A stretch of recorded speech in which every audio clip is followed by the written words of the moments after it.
బెట్టు చేస్తే అసలుకే ఎసరు వస్తుందని గ్రహించిన శివసేన బీజేపీతో కలిసి పనిచేయాలని నిర్ణయించుకుంది. మహారాష్ట్రలోని ఫడ్నవీస్ ప్రభుత్వంలో శివసేన చేరబోతోంది.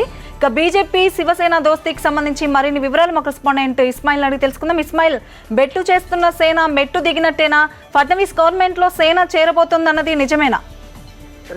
ఎట్టి పరిస్థితుల్లోనూ ఇంకా ఫడ్నవీస్ ప్రభుత్వంలో చేరాలని శివసేన నాయకత్వం ఇప్పటికీ ఒక నిర్ణయం తీసుకుంది. నిన్న మాతోశ్రీలో జరిగినటువంటి ఒక ఇంపార్టెంట్ మీటింగ్ లో ఉద్ధవ్ ఠాక్రే నిర్ణయం తీసుకుని చెప్తున్నారు. అయితే ఉద్ధవ్ ఠాక్రే డిమాండ్ చేసినట్టు డిప్యూటీ సీఎం పదవి, అదేవిధంగా హోంమంత్రి పదవి ఇవ్వడానికి మాత్రం బీజేపీ ససేమిరా అని చెప్పింది.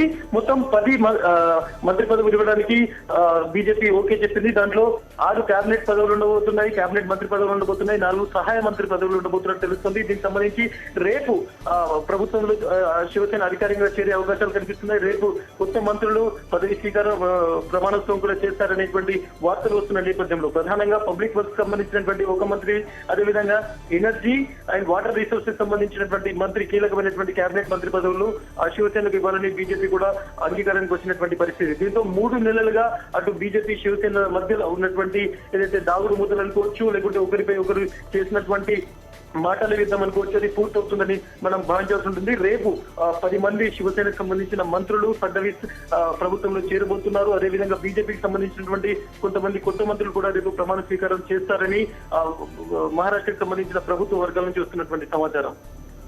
Thank you Ismail.